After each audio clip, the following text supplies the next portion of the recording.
I'm pleased to introduce our esteemed presenter, Jevin Boyer. As a certified financial coach with California Coast Credit Union, Jevin has a unique set of tools to help us understand how we think, feel, and react to money and financial circumstances. Jevin has over 20 years of experience in the financial industry and loves to empower his clients through education. And with that, Jevin, the floor is yours. Well, thank you, Will. And thank you, everyone, for joining us today. Last month, we hosted a budgeting for the new year webinar in which we focused on the importance of having a written plan for our money that lists all financial commitments and goals in one place. We hope you found it beneficial, and it's on our California Coast YouTube channel if you'd like a refresher. But today's topic, we're going to discuss what to do after you have a written plan. We call it taking control of your debt. And this webinar, we're going to provide a lot of resources. So if you're watching from home, I would encourage you to take out a pen, a piece of paper, write down some notes, write down some key things that you saw that you'd like to apply to your own circumstances. So why do we call it taking control of your debt? Well, debt means different things to different people. For some, debt is this four-letter word that keeps us from reaching our financial goals. When it's out of control, it can damage friendships, end marriages, and overwhelm our lives. When a debtor is out of control, we allow creditors to charge us outrageous amounts of money for the privilege of getting something now when we don't have the funds available to buy what we want or we need. But for others, debt is simply a tool that's used almost every day, and it can blend in so seamlessly into our lives that we use it for virtually everything without a second thought. But just like any tool, it needs to be handled with care. So no matter where you are in your financial journey and what role debt plays in your life, you need to make sure that you are the one calling the shots and you understand that you are creating the future you want with every financial decision you make.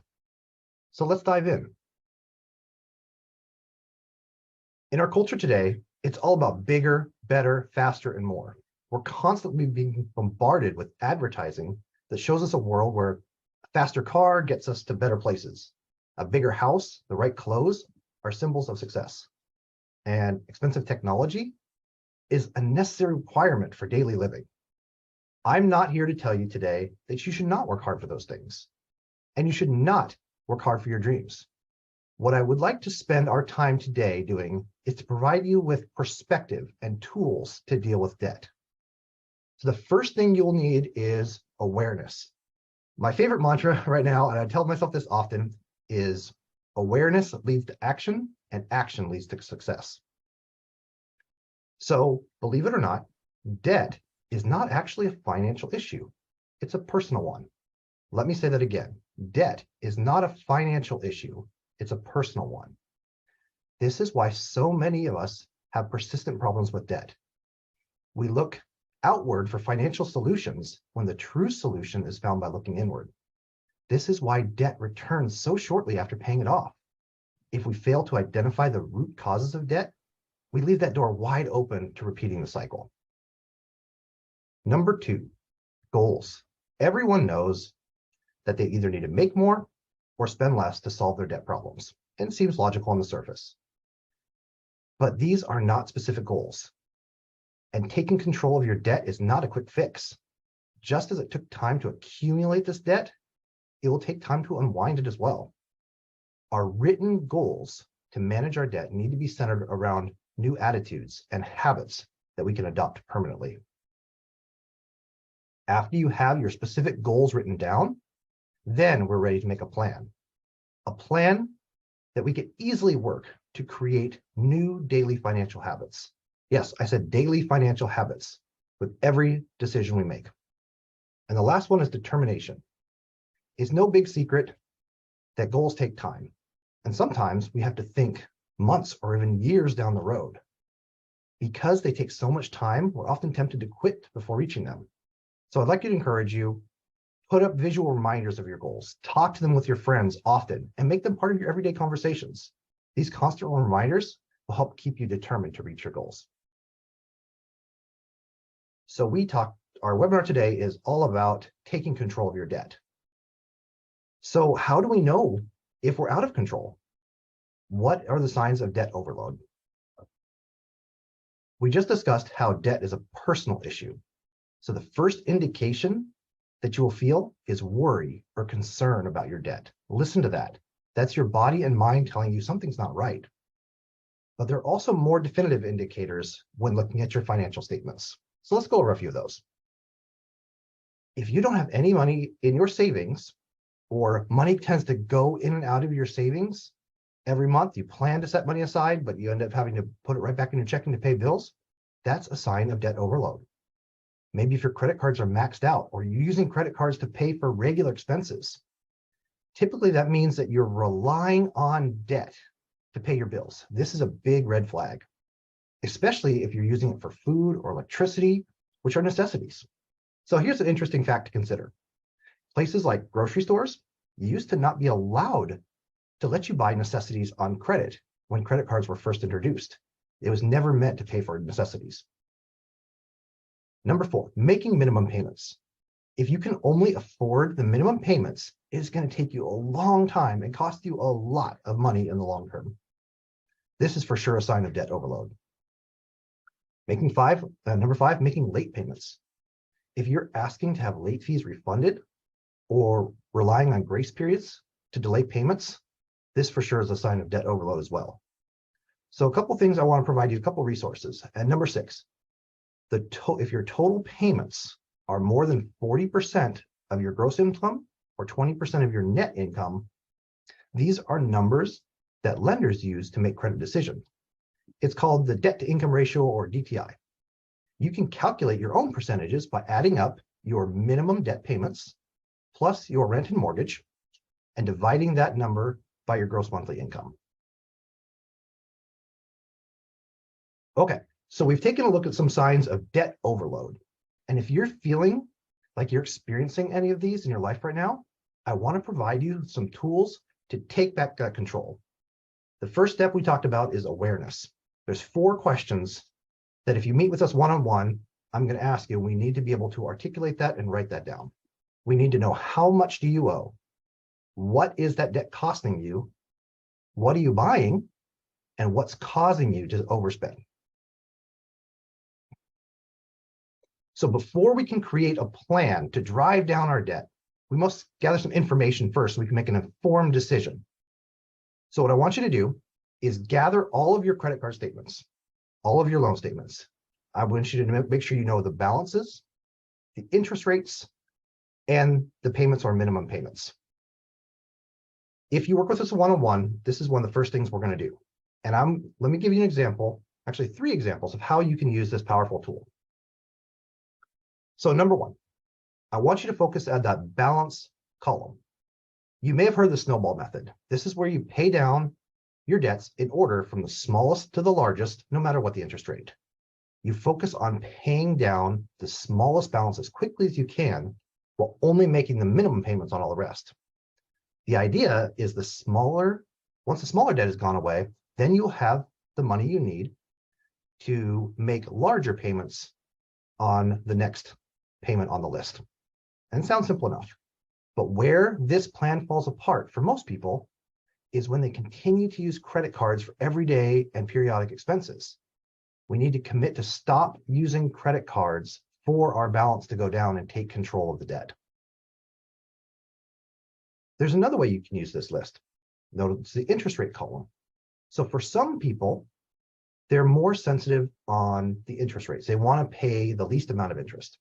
Or perhaps we have some debt with low interest and we have other debt with higher interest rates. In this case, you can line up all your debts with the interest rates from the highest interest rate to the lowest. And do the same as the snowball method, work on paying your debt with the highest interest rate first, while paying the minimum payments on the ones with the lower interest. And then there's a third option, and that's the payment column. If your cash flow is the biggest issue, meaning your income is less than what you spend each month, taking care of the debt with the highest payments could be a good solution for you. Okay, so now that we understand what our debts are, the payments, the interest rates, we need to understand what is our debt actually costing us. Now, this is another powerful concept, and it tends to sting a little, but it also is where the members I work with find the motivation to draw that line in the sand and take control of their debt once and for all. I want you to look at your credit card statements or banking history and find out exactly how much of your payment last month went to interest and how much went to principal. Make sure you do this with all of your loans and credit cards to get a total of the interest that you paid last month. Yikes. Now, if you can stomach it, I want you to multiply that number by 12 months to see how much you'll be paying in interest for the year. I can think of much better things I want to do in 2023 with my money than give it away paying interest. So let me give you an example of what this would look like. Let's say you're saving for a new computer. You go to the store and they offer you a 5% discount to put the computer on their store credit card. We've all been there. And this is what goes through our heads. It sounds something like this. Great, I can save $50 on this computer and I can use the cash for other things I want to pay and pay off the computer next month when the bill comes in. But life is funny. We can almost guarantee that the next emergency will come up that month and the cash we saved will be gone. And now we have options. Paying off that computer is now simply one option. And it's no longer emergency, and soon we find ourselves making minimum payments. This is how the math would work out on something like this after the promotional period's over. Now let's say you bought that computer for $1,000 and you're paying 18% interest on that credit card. So the interest you're paying every month is about $15. And they're going to allow you to make minimum payments of $20. If you only make the minimum payments, your principal's only going to go down by about $5 a month. And if you continue on that cycle, it will take you almost 8 years to pay off that computer and pay $862 worth of interest. So remember that conversation? Oh, sorry about that. Remember that conversation I was having in my head about how, hey, I can save $50? That doesn't sound so great when we see 862. The next thing we need to know is, what am I using my cards for? Well, I'll tell you a little bit about myself. And one thing that makes my skin crawl is when somebody tells me they want to apply for a credit card to have it for emergencies. And this is my final slide about awareness, I promise. But I want you to take a look at your credit card history for the last month and be honest with yourself about what you're using those credit cards for. And again, if you're paying your credit cards off in full every month and you enjoy the safety and convenience, then you are in control of your debt. But if you're carrying a balance, I want you to be very mindful of what those new purchases are that are going on the cards. Are you using the cards for necessary purchases or more discretionary items? Are they things you need or things you want? Once you create that awareness of what you're using the cards for, you can set up a plan to pay off your debt. Step 2, goals. So setting goals will help you to change your habits because they will change the way you focus on things and give you something to work towards. If you have a goal to pay off $1,000 towards debt, then changing your daily Starbucks coffee habit to once a week may be a powerful choice. Instead of feeling like you're missing out, you're working towards something that matters. So number 1, write down your SMART goal. And this is kind of funny. So we've all heard the word SMART goal. It stands for specific, measurable, attainable, relative, and time sensitive. Now, I'll tell you something funny that I do. I actually do what's called a SMARTer goal. I add an R at the end, and I like to add what I'm going to reward myself with. And that's my SMARTer goal. So number 2, break it down into smaller steps. If you want to pay that $1,000 down towards your debt in 6 months, it may seem like a lot, but break it down to a weekly amount. That's only $42 a week or $6 a day. I can do that by simply making my own coffee or packing my lunch. So number 3, monitor your progress. Check in on your progress. You can see where you're on track, but then you can also see more quickly if you're veering away from your goal. I'll give you a little personal example about myself, and you might kind of laugh. I'm a little bit old-fashioned, cash kind of guy. So part of my financial goal is to walk to the ATM, which is about 2 miles away from my house, and pull out $20. My goal is to do this 5 days a week. It gets me out of the house for some exercise, but it also helps me reach my financial goal at the same time. So I'll tell you the next part of what I do with this and why I'm doing this. What I do is I take that 5 days a week, the $100, and that is my grocery money for the week. So I kind of put this in my head that I have to walk and I have to go to the ATM to use that cash so my family can eat, which isn't actually necessarily true, but I tell myself that story because it empowers me to reach my goal, and it caps how much I spend at the grocery store. Okay, so now we have something to work towards. So let's set up a plan to ditch that debt. People always ask me, should I save money or pay down debt? And maybe you're asking yourself the same question. My answer is always yes. And that doesn't seem like much help. But if you don't set aside money for your maintenance and occasional expenses, you'll only be able to pay for the items with savings account or your credit card. And the number one rule of getting out of debt is to stop using the cards. So if you don't save for those expenses, you're setting yourself up to fail. So what does this look like? We always need to start our plan with our net income. So the net income is what you receive after the taxes and benefits are paid out and what actually goes into your checking account. That's our net income. That's the money we have to work with, and we get to tell our money what we want it to do this month. Next, you need to subtract the money that you put aside for your emergency savings. And we always know you need to pay yourself first. The second thing to do is subtract your monthly expenses. So this is anything you have with a due date. Third, we subtract our periodic expenses. And I recommend having separate savings account for those items because they tend to be the most underestimated. So in fact, I'll tell you another story. I recently underestimated this in my own life. So I have a daughter who just started first grade last year, and I was surprised at how much all the extracurricular activities costed. Fundraisers every weekend, summer camps, school pictures, they all added up, and I was surprised how much we were spending. So I had to adjust my plan and add a separate category for school and kids' expenses. And I'm so glad I did, because now I can walk into this year much more prepared. The last thing we need to do is we need to subtract our debt payments. And once we start with our net income, subtracting the emergency, monthly, periodic, and debt payments, we need to make sure that we have a positive number, a positive cash flow.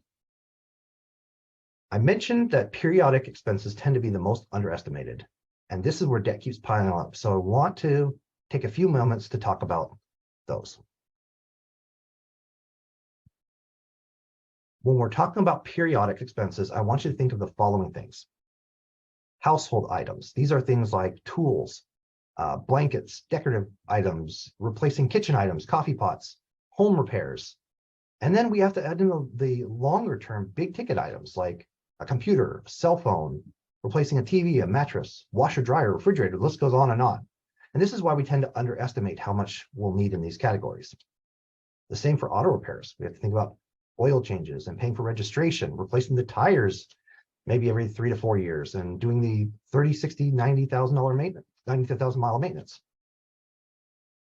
Another area we tend to underestimate is vacation travel. Think about plane tickets and gas, tickets to maybe going to Legoland or Disneyland, souvenirs, the food when you're on vacation, hotel costs. The last one is gifts and holidays. Now, I will tell you, I actually have 4 savings accounts. And every month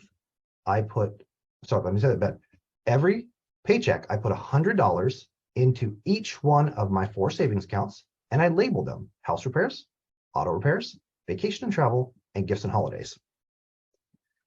And the $100 a paycheck, it's a bit tight, but it's manageable. But it sure wouldn't be manageable if all of a sudden I had to come up with that money for an emergency. Gifts and holidays is kind of my favorite. And I kind of laugh about this. I'm going to show you a slide, and I joke that this one's kind of saved my marriage. And let me show you why. So my wife is much more generous than I am, and she's much more thoughtful about gifts. And I would always complain to her about why are we spending so much money on the gifts and holidays. So now what we do is we do this gift grid at the beginning of the year, and we plan for any events. I want you to take a quick look at this and understand gifts and holidays are not just about Christmas and birthdays. Maybe you do something for Mother's Day, Father's Day, maybe Halloween. You celebrate, you have costumes and candy and decorations. And it's not just the holidays. You have maybe anniversary, kids' birthday parties, retirement parties, wedding gifts. What we do is we fill out this grid, we write the names you'll see in the yellow column on the top, and we put anybody that we're going to be buying a gift for and what it is, and we plan it out. And I'll tell you, we have two little girls, they're 4 and 7. We're always getting invited to the birthday parties. And the parents are like, please don't bring any more gifts. We're tired of tripping all over the toys in the house. So what we do is, I know it might seem kind of frugal and kind of cheap, but we get a $10 gift card to Cold Stone. And what that does, the parents always say that's the favorite gift they got because they took their kids to Cold Stone, they got to pick out their own ice cream and have an experience together. And it's one way that we found to save money for ourselves. So if you have anything you want to incorporate in your everyday life, this gifts and holidays, this grid is so powerful, and I can't recommend it highly enough. So I mentioned that periodic expenses is the area where most people get into trouble with credit cards. And this webinar is all about taking control of debt. So I wanted to give this section a slide of its own and break this down even further. So there's two types of periodic expenses, expected and unexpected. Expected are things that don't last, computers, new TV, furniture, car tires. Car tires typically are not an unexpected expense. We know that tires aren't going to last forever. They'll last maybe 2 or 3 years. And we need to have a separate savings for those maintenance. We need to have a separate savings for those maintenance costs. We also have unexpected expenses. Now, these are events we don't want to happen, but they do.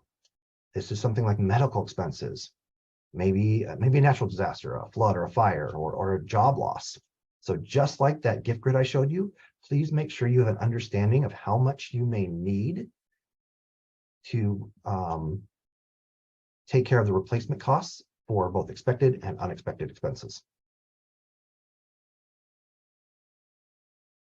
Okay, so this is what a sample of our periodic expenses would look like if you meet us with us one-on-one. We break this down. We talked about tracking your expenses so you know how much you need in household items, how much you need in medical or auto repairs or clothes.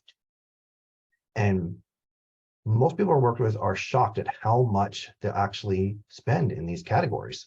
But there's an easy way to do this. So let's take a look at the DMV renewal, for example. Let's say your DMV renewal is $240. We know that comes up every year. That's not a surprise. It's expected. So we simply put aside $20 a month. And that way we don't need to write that check. We have the money ready to go. Okay, so let's put this all together. This is what your plan might look like. If you work with us one-on-one, we're going to help you develop a plan that looks like this. You start with your income. Then you're going to see we have our monthly living expenses. You set aside money for emergency savings, our annual expenses, and retirement savings.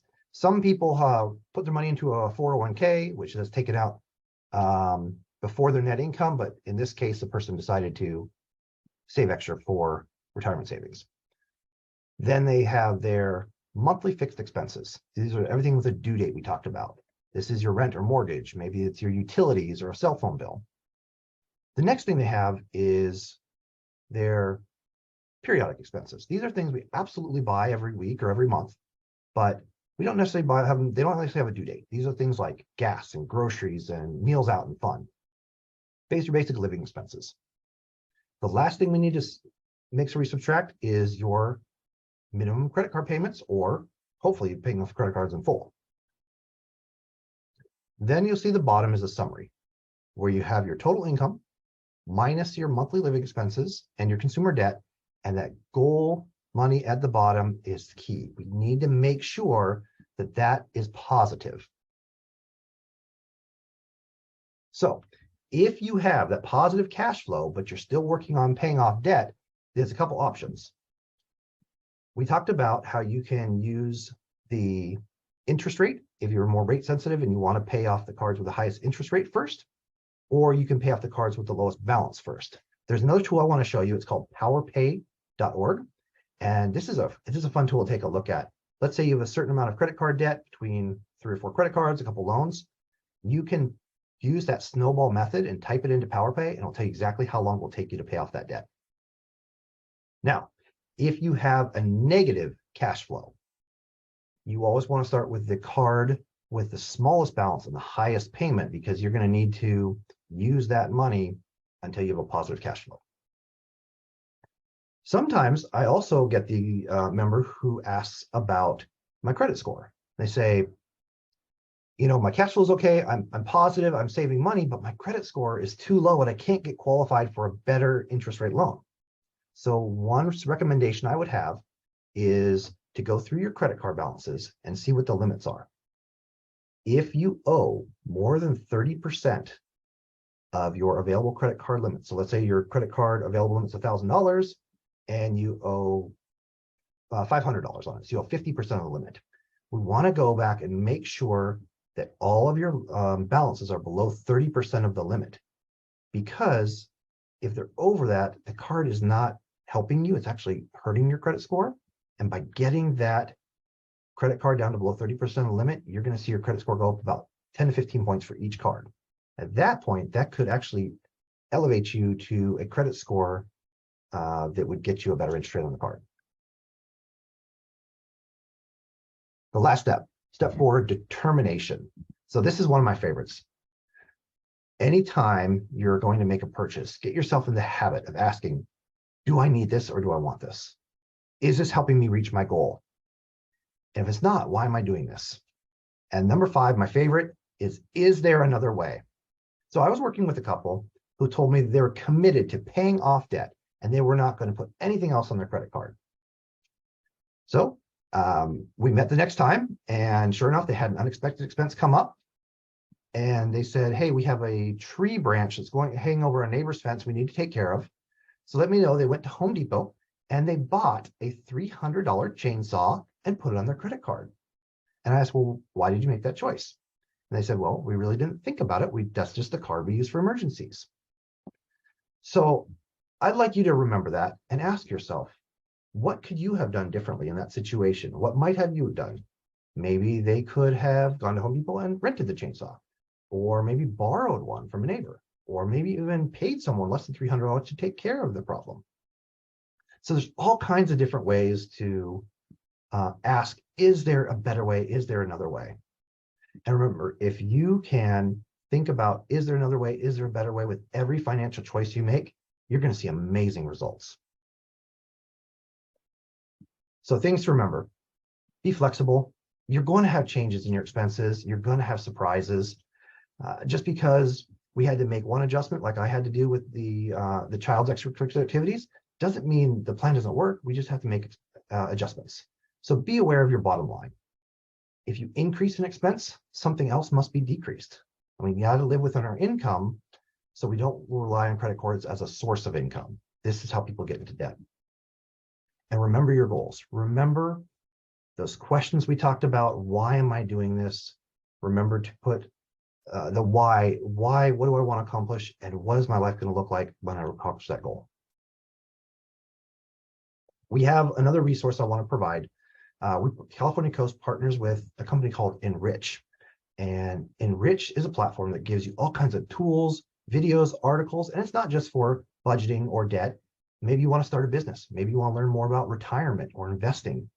Enrich is a platform. You can go to calcoastcu.org/enrich, and you can dive in and learn anything you want to learn about financial literacy. Well, I want to thank you for joining us today. We do have a team of certified financial coaches who are ready to work with you, answer your questions, meet with you one-on-one. It's always a free service we provide. So you'll see our information. There's Carolyn Rose and myself, Jevin Boyer, the phone numbers, and our email addresses. And with that, I will send it back to Will. Will? Thanks, Jevin. That was very valuable information. We really appreciate that. And again, if you have any questions, please use the Q&A function at the bottom of the screen. And we'll go ahead and start answering a few questions that did come in. Jevin, you ready? Yep, I'm ready. Go ahead. Okay, the first question is, what are the potential impacts of using a balance transfer credit card, taking out a debt consolidation loan, or working with the debt settlement service? Wow, that is a great question. And it's loaded. So there's a lot of different aspects of that. So let's actually address those one by one. What was the first part of it? The first one was taking out a balance transfer credit card. Okay, so typically the balance transfers will allow you to have a promotional period or a lower interest for a certain amount of time.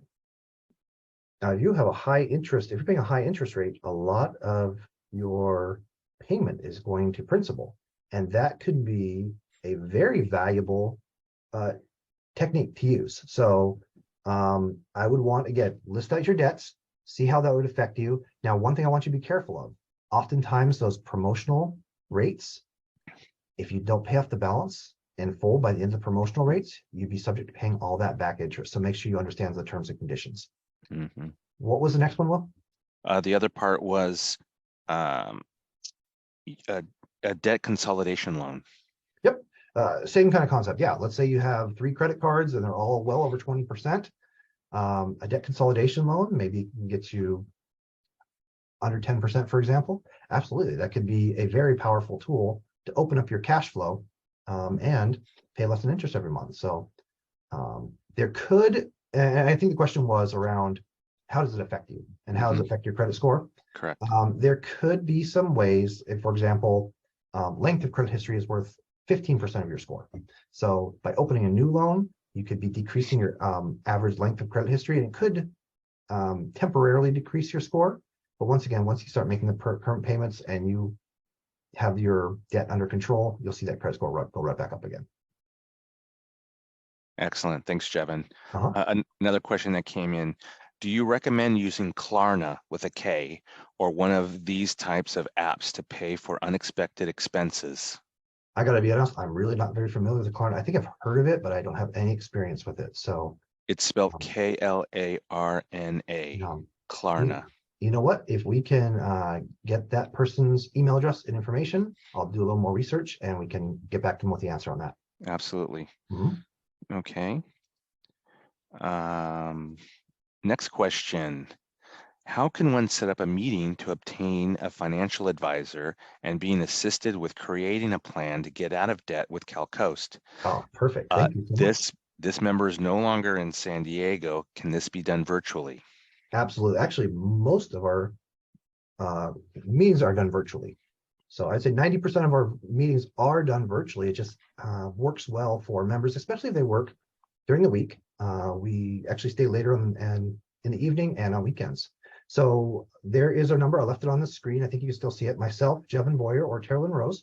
You can contact us directly, or you can contact us through email saying you saw the video, you saw our webinar and are interested in scheduling a meeting. Now, it is a free service we provide to members. So you do have to be a member of California Coast.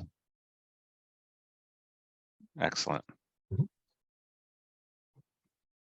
And then we do have another question.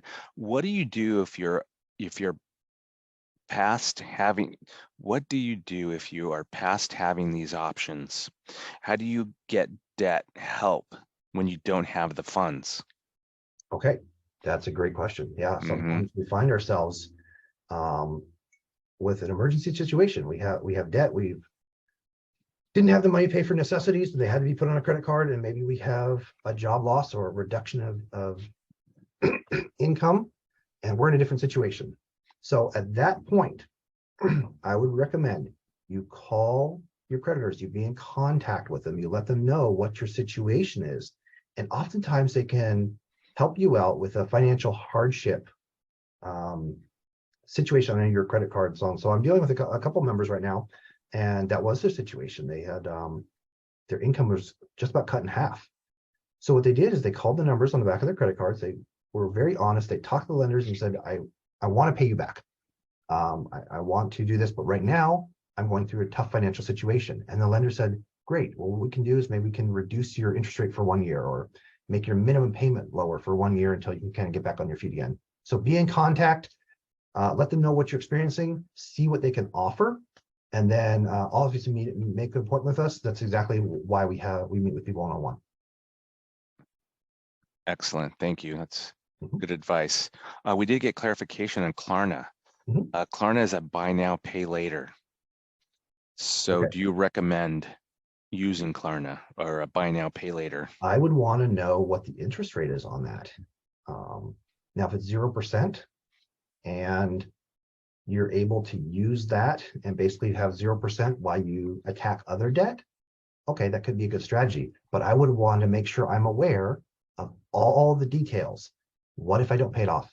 Is there late payments? Is there steep penalties for that? So I would want to know, how does Klarna make their money, basically? And is it through fees? Is it through high interest rates? So I want to make sure I understand the process in the loan completely. Excellent.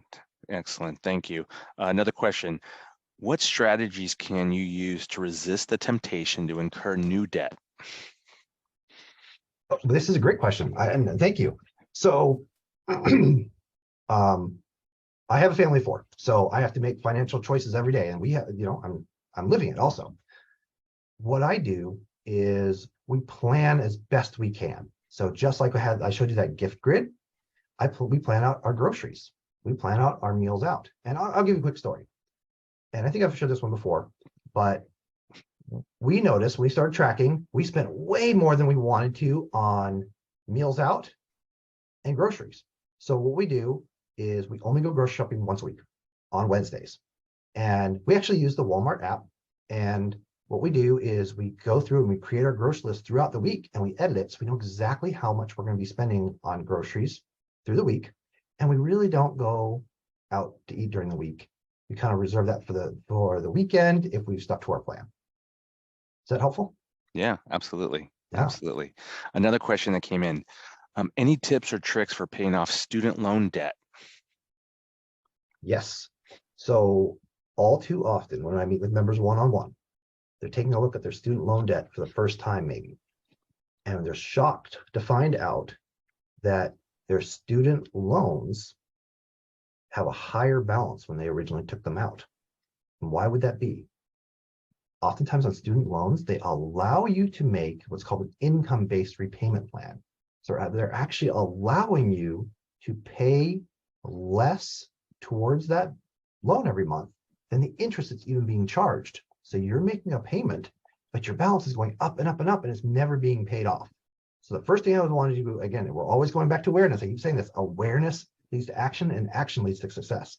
So contact the Department of Education, whoever you have the student loan with, find out not only the interest rate, but what does that mean in dollars and cents? How much are you actually paying on the student loan in interest every month, and make sure you pay at least that dollar amount. That's great. Thanks, Jevin. If anybody has any other questions, feel free to put those in the chat. We have another question that came in. What if creditors are not working with you, and now the creditor is trying to serve you with court documents? Well, okay, so this can happen. Usually it goes a couple ways. Either the creditors will keep the debt in-house, meaning that they're going to come after you for it, or they'll sell it to a collection agency. If they sell it to a collection agency, the collection agency would usually buy it for maybe 20, 30%. And you have the option to negotiate that debt. Maybe you can offer them half of what you owe. Now, if they're trying to come after you, yeah, I would stay in contact with them, because they do have the right to come after you to get their money back that they lent you. And you certainly don't want to be in a situation where you're surprised and they garnish your wages. So again, it always goes back to be in contact, see what they can do, see what they offers for you. And if you want to meet with us one-on-one, and we'll take a deeper dive. It's pretty hard to tell you exactly what to do when I haven't seen the situation yet. So yeah, I would say reach out to us, schedule an appointment, and we'll give you your options. That's great, Jevin. Another question, is it a good idea to get a home down payment loan? Well, here's the way I want to answer that. Imagine you're buying a car, and you're not thinking about the maintenance costs and all the expenses that go with it, and the gas and the insurance. They're expensive to maintain. So take that imaginary car payment and now multiply that by 10 or 20 times for a home mortgage. If you don't have the money set aside for the periodic expenses we talked about, and the washing machine, the refrigerator, everything breaking, that home is going to be pretty miserable. It's going to be a second job. You're going to be always struggling, always working on it. So make sure you know exactly how much you can afford. The other thing I would encourage you to do is take a look at the different programs, the first-time homebuyer programs. Maybe you don't have to put the 20% down. Maybe you can find a loan that only requires 3% down for home buyers. So look at all the different home buying programs first before you take out a second. I just think that you're already putting yourself in a tough situation from the beginning. So I'd actually encourage you to look at the different programs before taking out that second loan.